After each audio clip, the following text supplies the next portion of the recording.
لو فاكر ان زوتوبيا خلصت يبقى انت غلطان، المرة دي اللعبة اكبر والمفاجآت كمان اكتر. يلا بينا نعرف الحكاية على اصولها. بس في الخلاصة، مدينة الحيوانات اللي علمتنا ان الاختلاف قوة وان الحلم ملوش حجم راجعة تاني بقضية اخطر من اي وقت فات، بعد ما جودي هوبس حققت حلمها وبقت اول ارنبة ضابط شرطة، وبعد ما تيك وايلد ساب ماضيه وبدأ صفحة جديدة. السلام اللي في زوتوبيا ما كانش هيدوم كتير، اختفاءات غامضة، تحركات مريبة، واسرار بتظهر من اماكن محدش كان متخيلها. المرة دي الموضوع مش مجرد مجرم لازم يتمسك، الموضوع اختبار للثقة وللشراكة والفكرة ان العدل مش دايما سهل. يا ترى جودي وتيك يقدروا ينقذوا المدينة تاني، ولا المرة دي خطر اكبر من اي حاجة واجهوها قبل كده؟ يلا بينا نبدأ الحكاية. بيبدأ الفيلم باخر مشهد في الجزء الاول، وجودي هوبس وتيك وايلد بيوقعوا سكرتيرة العمدة سابقا بيل ويزر في شر اعمالها، وبيسجلوا لها كل كلامها اللي بتعترف فيه انها وقعت لاين هارت العمدة القديم، وبيتقبض عليها والاعلام كله بيتكلم عنها. بيتعين تيك وايلد كظابط شرطة،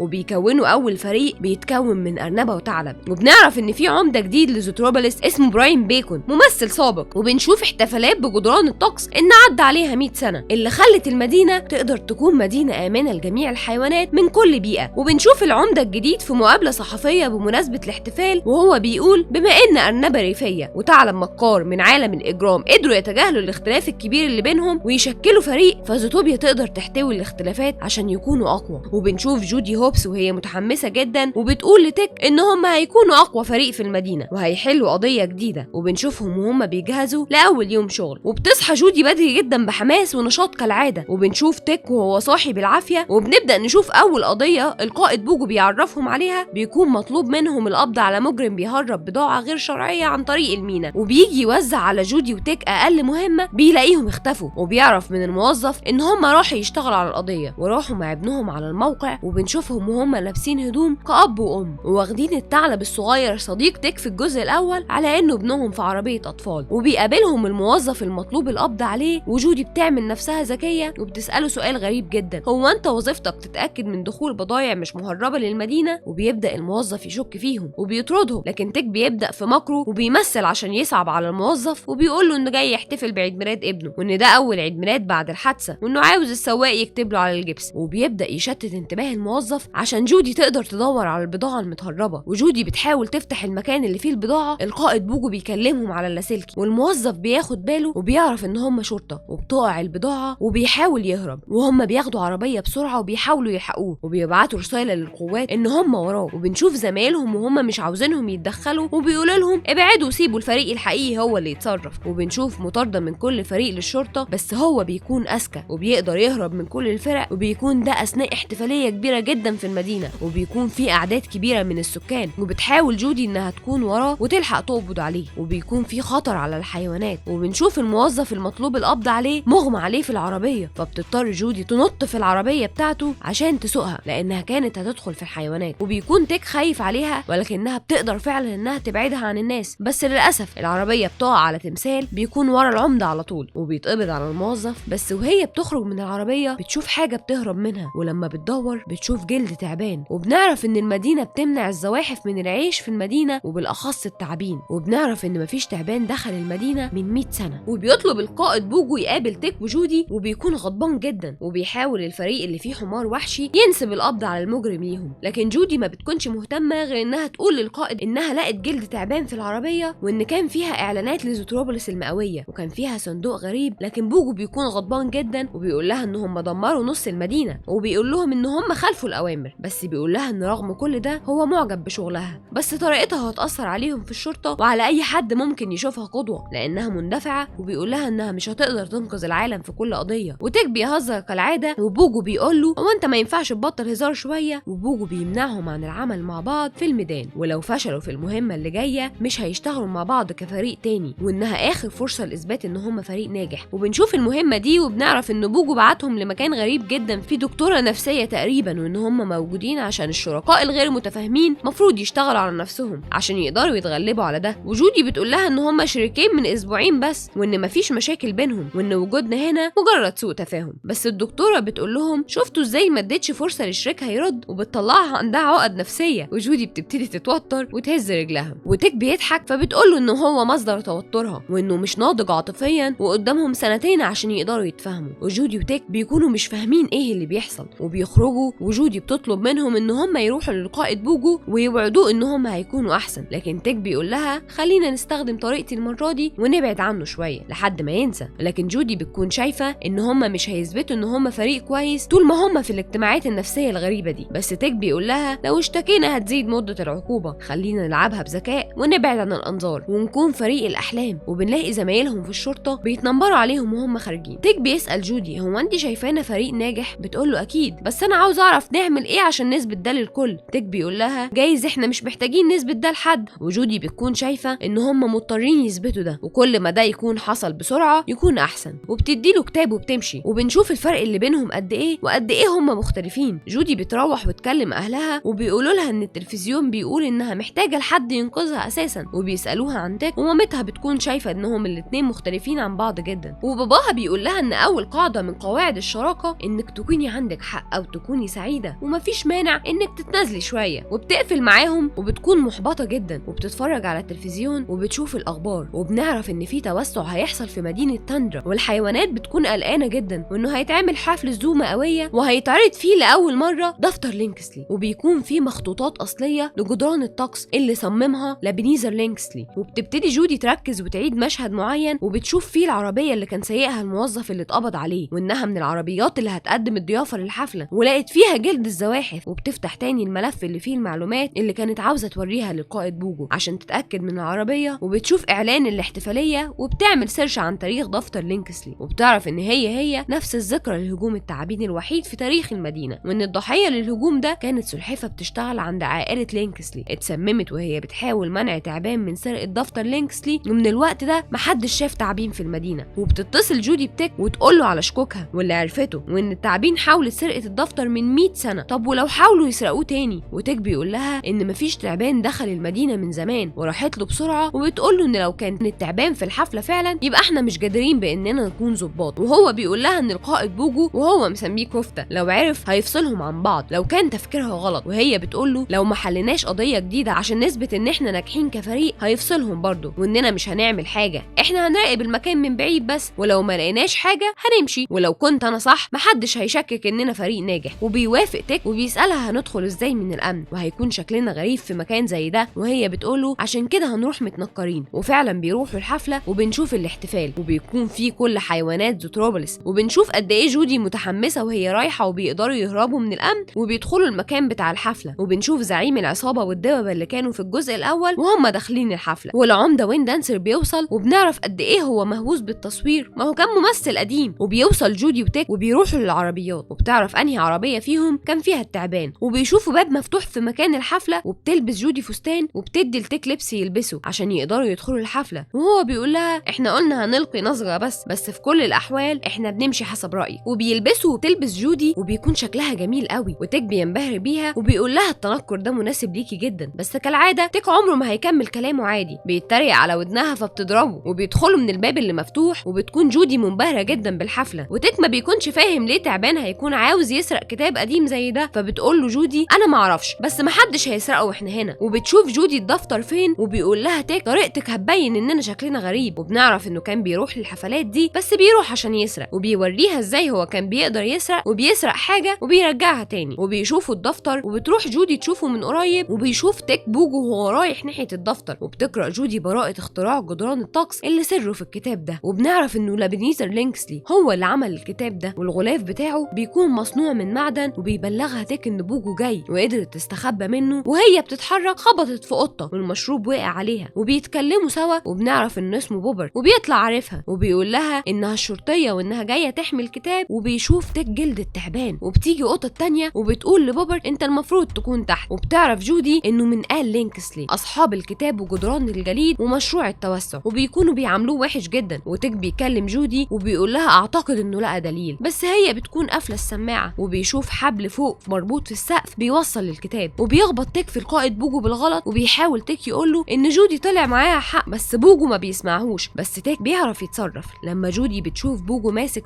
تيك بيوجه الضوء على مكان الحبل عشان جودي تاخد بالها، وبينط التعبان فعلا من فوق، والحيوانات كلها بتترعب، وبوجو بيشوف اللي بيحصل، والتعبان بيقدر يسرق الكتاب ومعاه ميلتون، وبتجري وراه جودي وبوجو، والمكان كله بيتدمر، وتيك ما بيكونش عارف يحصلها، وبيحاول التعبان التعبان يهرب، لكن جودي بتحصله وبتقول له وقف اللي انت بتعمله وما تأذيهوش. والتعبان بيقول لها أذية؟ تعابين مش مؤذية، انما هم الاشرار. وهنا كان يقصد القط وعائلة لينكسلي. وبيقول لها ان الدفتر ده فيه السر اللي هيثبت صحة كلامي، وبيطلب منها انها تسمح له يثبت ده، وان دي فرصته الوحيدة عشان يثبت اللي حصل، ولما ده يحصل هيقدر هو وعيلته يرجعوا المدينة من تاني. بس تيك بيجي وبيضربه بالطاسة، وبتكون جودي متعاطفة مع التعبان جدا ومصدقاه، وبيطلب ميلتون لينكسلي وعيلته من جودي انها تقتل التعبان، وبيقول لها انه هيحرق الكتاب، وانه طالما التعبان عاوزه يبقى هو خطر علينا. وبيقول لجودي وتيك ان هم هيكتبوا تقرير يقولوا انه هجم عليهم ومش هتنطقوا بكلمة تانية. وبيطلع مخالبه، وجودي بتتصرف وبترمي عليهم نار، وبتطلب من تيك يساعدها تنقذ التعبان عشان يهربوا. وفعلا تيك بيساعدها، والتعبان بيفوق فجأة، بس من الخضة لما القائد بوجو بيوصل، التعبان بيدخل انيابه اللي فيها سم في راس بوجو، وبيخبط الكتاب وبيقع. والتعبان بيقول لهم الترياق هينقذوا، وجودي بتشيل اسنان التعبان، وبيشوفها الفريق التاني من الشرطة وبيفتكروا ان هي اللي عملت كده. فالقطط بتشاور على جودي وبتقول انها السبب، وان هم ساعدوا التعبان وقتلوا القائد بوجو، وبيهربوا التعبان. بس قبل ما هي وتيك يهربوا بتقدر تاخد الكتاب، وبينطوا بسرعة، وبيشغل لها تيك تسجيلها وهي بتقول له انها ارنبة غبية. وبيخبطوا وهم بيهربوا في زعيم العصابة الفار، وبياخدهم معاه في شنطة العربية. وبنشوف نشرة الاخبار وهم بيقولوا ان التعبان هاجم عائلة لينكسلي المؤسسة للمدينة بمساعدة الضباط جودي هوبس وتيك وايل، وان هم مشتبه فيهم في العضة السامة اللي اتعرض ليها بوجو. والعمدة بيقول ان الضابط بوجو مات، وفي الاخر بيطلع بيهزر وكده. معرفش مين عينه عمدة بصراحة. وبنشوف العمدة وهو قاعد قدام ميلتون لينكسلي، وبيقول له ان هم اكيد هيقبضوا على الثعلب والتعبان والارنبة، وبيهددوا ان هم وقعوا قبل كده عمدتين، واكيد انت مش حابب تكون التالت. وبيقول له انت هتقضي عليهم وترجع لي الكتاب. والعمدة بيقول له هو خايف منهم ان عندنا قانون، وبيهددوا القط، وبيقول له شكلنا غلطنا في اختيار العمدة. والعمدة براين بيكلف الشرطة بالقبض على جودي وتيك. وبنرجع تاني لجودي وتيك وهم في العربية مع الفار والدببة، واهل جودي بيعرفوا من الاخبار كل اللي حصل، وبيكونوا قلقانين عليها. وتيك بياخد منها التليفون ويكسره، وبيقول لها ان ده اول حاجة ممكن يوصلوا لنا عن طريقها، بس هي بتقول له انها عمرها ما هربت من الشرطة، وواضح انك خبير في الهروب. وبيقول لها ان المفروض ما كناش نروح الحفلة دي اصلا، واننا عملنا كل حاجة بطريقتك، سيبيني انا اتصرف بقى عشان انا خبير في عالم الاجرام. وبيدخلوا مصنع شنط الدببة فيه كلهم بيبقوا لابسين بنج، وبنعرف انه مصنع بنت زعيم العصابة، وبنعرف ان هو وبنته بقوا شركاء في الشغل وفي الاجرام كمان ما شاء الله. وبيقرروا يساعدوا جودي وتيك، وبيدولهم هدوم وبطاقات شخصية جديدة وعربية عشان يقدروا يهربوا. لكن جودي بتبقى مش عاوزة تهرب، وبتقول له ان عائلة لينكسلي لفقوا لينا التهمة دي، وفي تعبان بريء. وزعيم العصابة بيقول لهم ان العيلة دي قتلة وما يعرفوش معنى الشرف، وتوسيع المدينة اللي بيعملوه هيخليهم اخطر بكتير من دلوقتي، وان هم يعملوا اي حاجة عشان اراضي اكتر. وبينصحها ان لو انت كنتي هتهددي مخططاتهم دي هيخلصوا منك، اهربي احسن. وجودي بتقول لهم انا عارفة انك عاوز تساعدنا وعاوز تحمينا، بس احنا اقسمنا على حماية المدينة ومش هنهرب. بس تيك كان ليه رأي تاني وتنكر واستلم الحاجة، وهي بتسكته وبتقول للزعيم ان احنا هننقذ التعبان. بس هو بيقول لها يا ريت تتكلمي عن نفسك، وبتسأل الزعيم لو تعرف حاجة عن موضوع التعبين، وانهم لفقوا لهم الجريمة دي، ولو تعرف الكتاب ده يثبت الكلام ده ازاي. بس بيطلع ما يعرفش حاجة. وبيقول لها لو الموضوع خاص بالتعبين اسألي الزواحف. وبتسأله لو يعرف مكانهم، بس بيقول لها ما حدش يعرف مكانهم، وان هم بيعيشوا لوحدهم ومستخبيين في سوق المستنقع. وبنته بتقول لهم بس الموضوع مش صعب، انت محتاجة خبيرة بس في الزواحف. وبتدلهم على مكان واحدة من المنطقة، وبيقابلوها وبتطلع قندس وبتكون غريبة شوية. وتيك بيقول لجودي خلينا نهرب احسن، بس هي بتعترض وبتقول له خلينا بس 24 ساعة نحاول نعرف الموضوع، ولو ما وصلناش لحاجة خلينا نهرب. وبيتفقوا على كده، وبيركبوا معاها ويروحوا المستنقع، وبيكون مليان سيد قشطة واسد البحر ودلافين. وبتقول لهم ميبلس القندس ان عشان يوصلوا المخبأ عزوز اللي فيه الزواحف لازم نركب عبارة، فسيبوني انا اتكلم مع الناس عشان اهل البحر بيتضايقوا من اهل البر. وتيك بيعك الدنيا شوية وبيعمل كل حاجة المفروض ما يعملهاش، بس القندس بتلحقه. بيركبوا العبارة اللي هي اساسا حيوان مائي وبيعوم في المستنقع، والشرطة بتقدر توصل لمكانهم. وبنشوف التعبان بيكون براقب كل اللي بيحصل، وبتوصل القندس ميبلس وجودي وتيك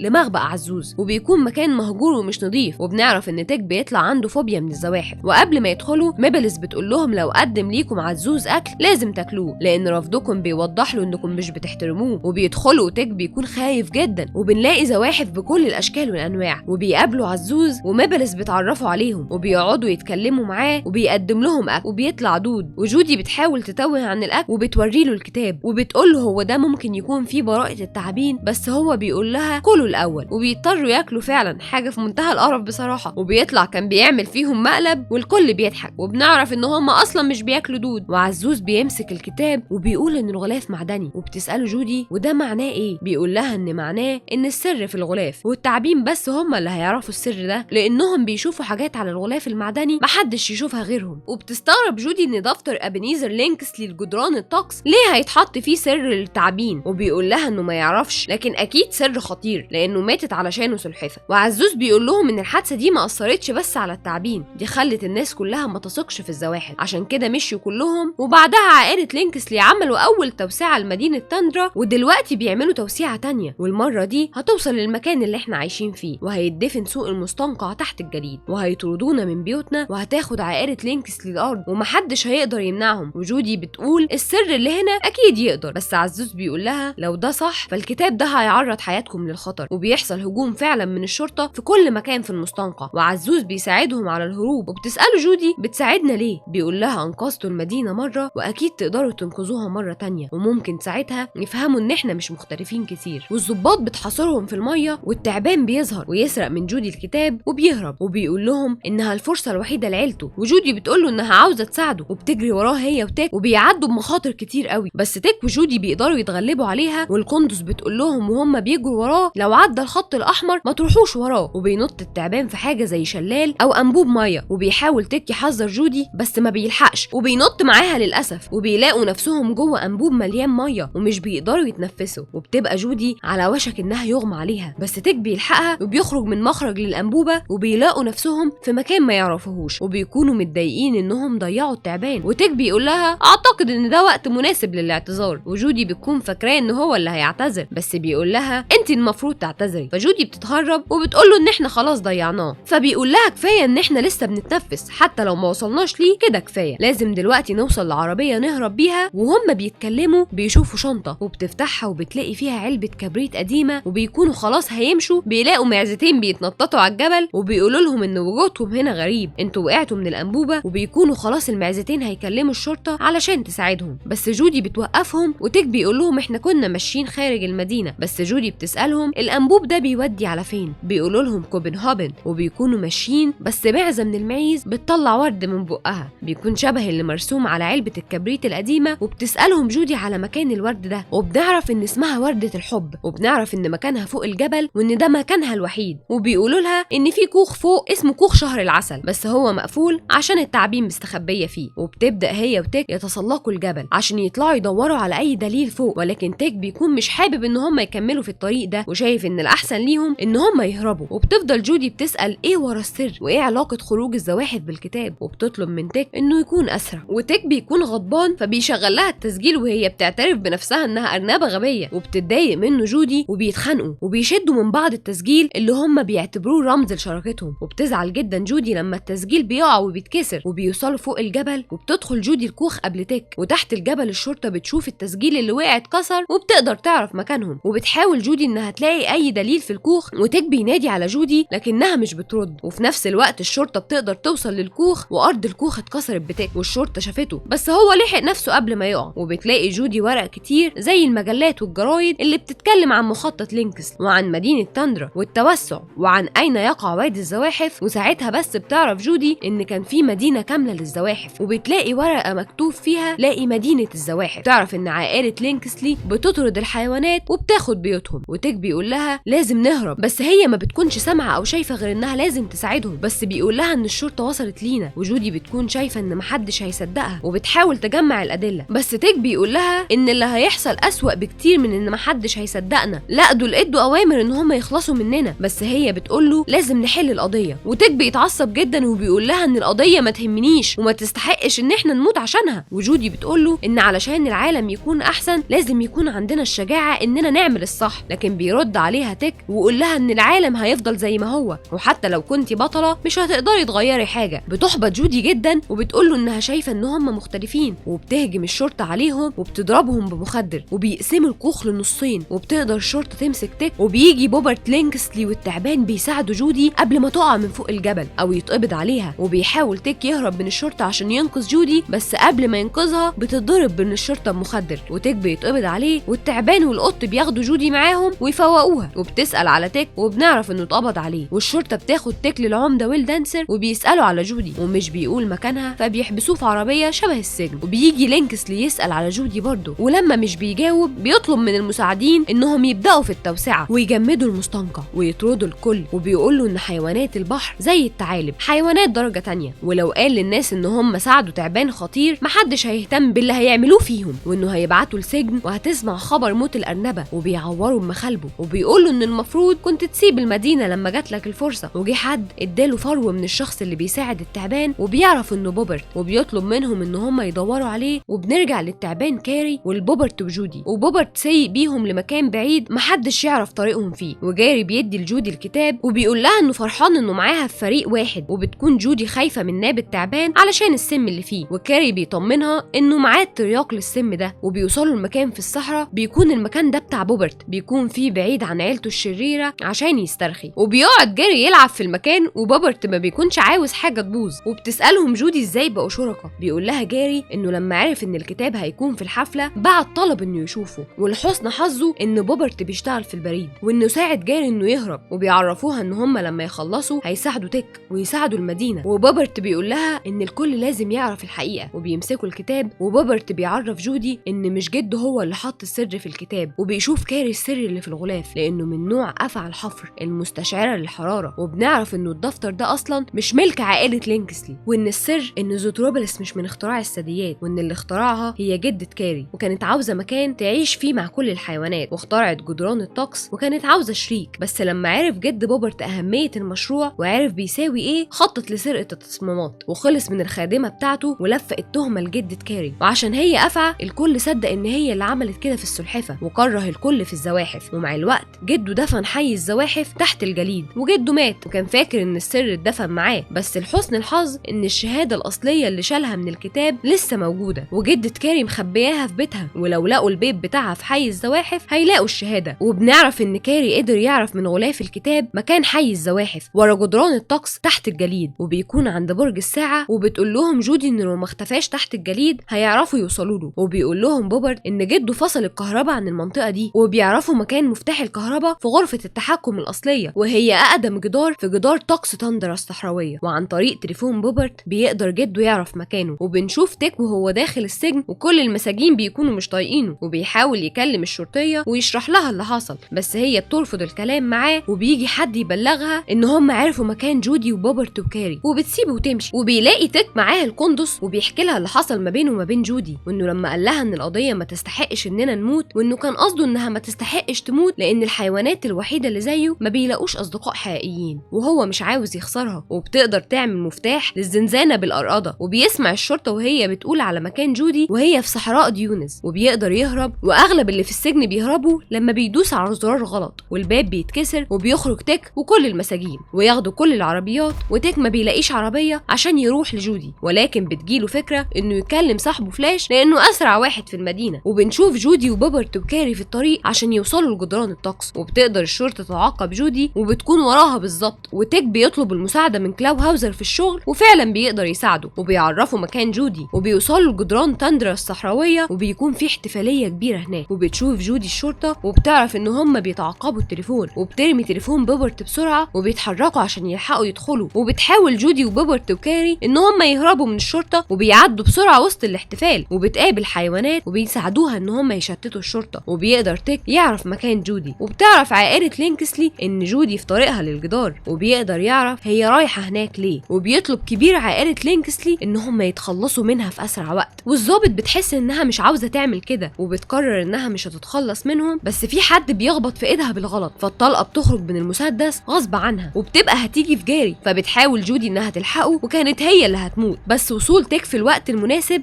انقذ الموقف. وبدل ما تيجي في جودي جت في العربيه. وبتدخل جودي وبوبرت وكاري لمركز التحكم، وبيحاول يحصلها تيك، ولكن الكوندس نابلس هي اللي بتلحق تدخل، وبيقفل الباب قبل ما تيك يدخل. وبيكون حد ادى امر بتدمير المكان. وبنشوف جودي وهي بتدور على مفتاح الكهرباء اللي هيوصلهم لبيت جدة كاري، وبتوصل له فعلا، وبيشغلوه هما الثلاثه وبينور البرج. وجودي بتشوف تيك وهو بيحاول يدخل، وبتعرف ان حد قفل الباب وبتقدر تفتحه. وفجاه بتحصل حاجه غريبه جدا، بوبرت بيطعن جودي بالسم في رقبتها، وبتقع جودي. وبيحاول كاري انه يدافع عنها، بس بوبرت بيرميه في الجليد. وبتكون جودي مش قادره تتحرك بسبب السم، وبنعرف ان بوبر كان مخطط لكل ده عشان هو منبوذ من عيلته ومحدش شايفه، وكان عاوز يثبت انه ناجح ويستحق مكانه وسط عيلته، وبيكون عاوز يوصل لبيت جدة كاري عشان يحرق الشهادة الأصلية، وساعتها هيكون ليه مكان وسط عيلته وهيكونوا فخورين بيه. وبيكون تيك بيدور على جودي وبوبرت بيقرر يخلص منه هو كمان عشان ما يسيبش دليل وراه، وبتحاول جودي انها تقوله انت ممكن تكون مختلف عن عيلتك، بس هو بيقول لها انا مش عاوز اكون مختلف، وبيسيبها عشان يروح يقضي على تيك. وجودي بتكون خايفة على تيك، وبوبرت بيشوف نيبلس وبيحقنها بالسم، وبتكون جودي يائسة جدا وشايفة انها ما ساعدتش حد، بس جاري بيقول لها انها ساعدته واخترتي انك تقفي جنبي وبقيتي اعز اصدقائي من حيوانات الدم الساخن، وبيحضنها عشان يتدفى بيها. وبوبرت وتيك بيتقابلوا وبيكون هيحقنوا، وكاري بيوعدها انه هينقذها وهينقذ صديقها الثعلب. وبتوصل الشرطة وبتفتكر ان التعبان هياكل جودي، وبيحاول يقول لهم انه بيحاول ينقذها. وبنرجع لتيك تاني وهو بيسأل بوبرت فين جودي، وبيقول له انها ماتت بسبب عضة التعبان، شكلها كده بتقتل بسرعة، هتشوف دلوقتي. وبيهجم بوبرت على تيك، وبيحاول كاري انه يقاوم الشرطة وينقذ جودي. ووقت ما بوبرت بيهجم على تيك، كاري بيطلب من تيك انه يحتف له الترياق عشان ينقذ جودي، وبيقع الترياق على طرف الجليد. والقط بيقول له هنموت انا وانت لو حاولت تجيبه، هي ما تستاهلش تموت عشانها. وتيك ما بيسمعش كلامه وبيقدر يحدف الترياق، وكاري بياخده وبيقدر ينقذ جودي. وبيقع الجليد بتيك وبوبرت، بس جودي وكاري بيقدروا ينقذوا تيك. وبيجري تيك وجودي يحضنوا بعض، وتيك بيقول لها انه مش مهتم لو احنا مختلفين، انا اللي يفرق معايا هو انتي وبس. وبيعرفها انها افضل حاجه حصلت له، وانه كان بدل ما يقول لها كده كان بيفضل يتريق على ودانها ويقول لها انها بتبالغ في كل حاجه، بس الحقيقه انه مش عاوز اي حاجه تاذيها لان محدش في الدنيا مهم عنده اكتر منها. وجودي بتقوله ان هو كمان اهم حاجه عندها في الدنيا. وتيك بيعرفها انه لما انضم للشرطه انضم عشان يكون جزء من القطيع، وبيخاف يخسرها عشان هي القطيع، وهي بتقوله ان هو الشريك الوحيد اللي هي عاوزاه. وبيقطعوا كلامهم نيبلس وكاري، وبيشوفوا بوبرت وهو بيجري وطلع لسه عايش ورايح لحي الزواحف عشان يحرق شهاده جده كاري. وبنشوف جودي وتيك ونيبلس وكاري وهم مكونين فريق ورايحين يلحقوا بوبرت. وبيوصل بوبرت وبيلاقي ابوه مستنيه، وبيكون فاكر انه خانهم، لكن هو بيقول له على الخطه اللي عملها عشان يحرق الشهاده. وبيكون العمده براين موجود، وبنعرف انه مش هم اصحاب الكتاب، ولو عاوز تفضل في منصبك ما تقولش لحد. وبتوصل جودي وتيك ورا بوبرت، وبيفضل كاري ونيبلس عشان يوقفوا عائله لينكسلي، وبتطلب منه نيبلس انه ما يفضلش واقف ويساعدهم. وبيكون بوبرت ناوي يولع في بيت جدة كاري وبيمشي في متاهه، وما بيكونش تيك وجودي عارفين يتفرقوا كل واحد في اتجاه ولا لا. وبيقرروا ان هم ياخدوا زي حفار يشيل المتاهه دي هم الاتنين مع بعض، وبيقرروا ينطوا سوا من الجرار ويهجموا سوا على بوبرت، وبيساعدهم كاري. وبنشوف العمده اخيرا بطل خوف وقرر يقف قدام عائله لينكسلي ويقضي عليهم، والفريق بيقدر يمسك بوبرت ويربطوه. وبيوصلوا لحي الزواحف والبيت جدة كاري، وبيلاقوا الشهاده الاصليه، لكن بوبرت بيجي وبيكون عاوز يولع في بيت جدة كاري، لكن الشرطه بتوصل في الوقت المناسب وبتمسك بوبرت. وبيخرج الفريق سوا وسط شعب زوتوبيا وهم فخورين، والاخبار والاعلام بيصوروهم، والكل بيعرف ان جدران الطقس من اختراع الافعى، وان تم الغاء توسيع مدينه تندرا رسميا، وجودي هوبس وتيك وايلد بقى اسمهم فريق الاحلام وبيتكرموا. وكاري بيفتتح من تاني مدينه الزواحف، وبيكون تيك وجودي بيدوا محاضره ونصايح لباقي الفرق. وبترجع من تاني مدينه الزواحف، وبترجع مدينه زوتروبوليس لكل الحيوانات، وبترجع عيله جاري وبيحضنوا جودي. وتيك بيديلها هديه، وبتطلع المسجل الجزره وهو بيقول لها انه بيحبها بس مش هيقولها لها كتير، وبتسجلها جودي على المسجل. وبيكون هو عاوز ياخده منها، بس بتقوله هتاخده القضيه اللي جايه عشان وهو بيهرب هرب 200 سجين. وفي نهايه فيلمنا اتعلمنا ان زوتوبيا مش بس مدينه ولا مجرد مكان للسكن، زوتوبيا مكان لكل الحيوانات مهما كانت مختلفه، كل واحد ليه شخصيه، كل واحد ليه طريقه في الحياه، ومهما كان فيه اختلاف لما اتحدوا وتعاونوا قدروا يحلوا المشكله ويقضوا على الشر وحققوا السلام والعداله. وبكده نقدر نقول ان الاختلاف مش مشكله ولا ضعف، وان التعاون والاحترام هو اللي يقدر يخلينا نعيش مع بعض في هدوء. واشوفكم في فيديو جديد، وما تنسوش اللايك والاشتراك، واكتبولي في الكومنتات حابين الخص ايه الفيديو الجاي. سلام.